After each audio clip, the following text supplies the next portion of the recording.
ಶ್ರೀಮತೆ ರಾಮಾನುಜಾಯ ನಮಃ. ನಮ್ಮ ಪೂರ್ಣಿಮಾತನೆಯ ಜಯಂತ ಶ್ರೀರಂಗಪಟ್ಟಣ ಒಂದು ಪ್ರಶ್ನೆಯನ್ನು ಕೇಳ್ತಾ ಇದ್ದಾರೆ. ನಮ್ಮನ್ನು ಅವರು ಬೆಳಗಿನ ವಿಜಯಲಕ್ಷ್ಮಿ ನಿತ್ಯಾರಾಧನದ ನಂತರ ಈ ಧನುರ್ಮಾಸದ ಸಮಯದಲ್ಲಿ ತೃತೀಯೆಯ ದಿನ ಒಂದು ಪ್ರಶ್ನೆಯನ್ನು ಕೇಳಿದ್ದಾರೆ. ಪ್ರಶ್ನೆ ಏನು? ಧರ್ಮನಿಷ್ಠೆ ಮತ್ತು ದೈವನಿಷ್ಠೆ ಇವುಗಳಿಗೆ ವ್ಯತ್ಯಾಸ ಏನು ಅಂಥದ್ದು. ಧರ್ಮನಿಷ್ಠೆ ಮತ್ತು ದೈವನಿಷ್ಠೆ ಅನ್ನುವ ಪದಗಳನ್ನು ಫಸ್ಟ್ ತಿಳ್ಕೊಂಬಿಡೋಣ.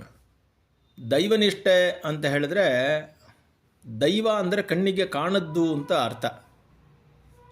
ಕಣ್ಣಿಗೆ ಕಾಣದ್ದು ಅನ್ನೋ ಅರ್ಥದಲ್ಲಿ ನಾವು ನೋಡೋದಿಲ್ಲ, ದೇವರು ಅನ್ನೋ ಅರ್ಥದಲ್ಲಿ ನೋಡ್ತಾರೆ. ಅಂದರೆ ದಿವಿ ಅಂದರೆ ಆಕಾಶ, ಆಕಾಶದಲ್ಲಿರುವಂತಹ ಒಂದು ವಸ್ತು ಅನ್ನೋ ಥರ. ಯಾರೂ ದೇವರನ್ನು ನೋಡಿಲ್ಲ. ದೇವರನ್ನು ನೋಡಿರೋ ಮಹಾನುಭಾವರು ಅವರು ಮಾತೇ ಆಡೋದಿಲ್ಲ, ಯಾಕೆಂದರೆ ದೇವರನ್ನು ನೋಡಿದಾರಲ್ಲ.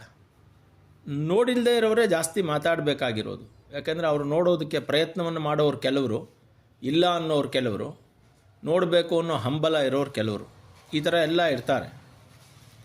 ಈ ದೈವನಿಷ್ಠೆ ಅಂತಂದರೆ ದೇವರು ಇದ್ದಾನೆ, ಅವನು ಸಕಲಕ್ಕೂ ಅವನೇ ಪರಬ್ರಹ್ಮ, ಅವನೇ ಎಲ್ಲದಕ್ಕೂ ಅಧಿಪತಿ, ಅವನ್ನ ನಾನು ಶರಣು ಹೊಂದುತ್ತೇನೆ ಅನ್ನೋದು ದೈವನಿಷ್ಠೆ.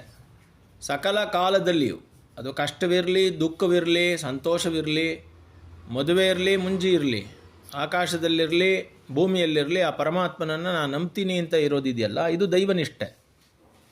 ಆದ್ದರಿಂದ ದೈವನಿಷ್ಠೆ ಉಳ್ಳವರು ತನಗಿಂತಲೂ ಅತಿರಿಕ್ತನಾದಂತಹ ಒಬ್ಬ ಪರಮಾತ್ಮ ಇದ್ದಾನೆ ಅಂತ ನಂಬಿಕೊಂಡು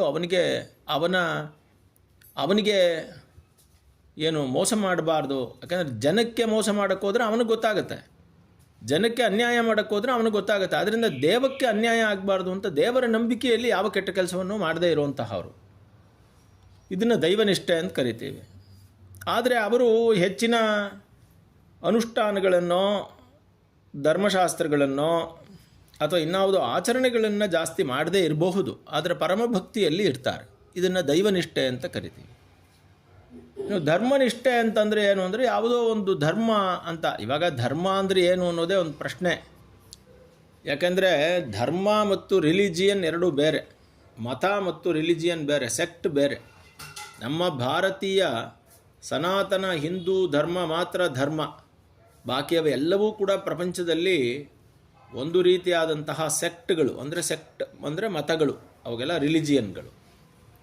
ಆ ರಿಲಿಜಿಯನ್ ಮತ್ತು ಧರ್ಮಕ್ಕೇನು ವ್ಯತ್ಯಾಸ ಅಂತಂದರೆ, ರಿಲಿಜಿಯನ್ ಅಂತಂದರೆ ಒಂದು ಪುಸ್ತಕ, ಪವಿತ್ರವಾದ ಪುಸ್ತಕ, ಒಬ್ಬ ಪ್ರವಾದಿ ಮತ್ತು ಒಂದು ದೇವರು, ಇದಿಷ್ಟೇ. ಆ ಹೆಸರಲ್ಲಿ ಬಿಟ್ಟು ದೇವರನ್ನ ಬೇರೆ ಹೆಸರಲ್ಲಿ ಕರೆಯೋದಿಲ್ಲ, ಆ ಗ್ರಂಥವನ್ನು ಬಿಟ್ಟು ಬೇರೆ ಗ್ರಂಥ ಪವಿತ್ರವಾದದ್ದಿಲ್ಲ, ಆ ಪ್ರವಾದಿಯನ್ನು ಬಿಟ್ಟು ಬೇರೆ ಪ್ರವಾದಿಗಳು ಅವರು ನಂಬೋದಿಲ್ಲ.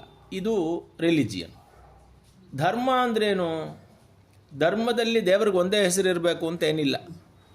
ಈಗ ಸನಾತನ ಹಿಂದೂ ಧರ್ಮದಲ್ಲಿ ನೀವು ನೋಡಿದ್ರೆ ಅವನಿಗೆ ಸಾವಿರಾರು ಹೆಸರು. ಶಿವ ಅನ್ಬೋದು, ಶಕ್ತಿ ಅನ್ಬೋದು, ನಾರಾಯಣ ಅನ್ಬೋದು, ಹರಿ ಅನ್ಬೋದು, ಕೃಷ್ಣ, ಗೋವಿಂದ, ಸೋಮೇಶ್ವರ, ಹಿಂಗೆ ಯಾವ ರೀತಿಯಲ್ಲಿ ಸುಬ್ರಹ್ಮಣ್ಯ, ಗಣಪತಿ ಅಂತೆಲ್ಲ ಎಷ್ಟೊಂದು ಹೆಸರುಗಳಲ್ಲಿ ನೀವು ಕರಿಬೋದು. ಆದರೆ ಒಂದೇ ಪರಮತತ್ವ ಇರೋದು.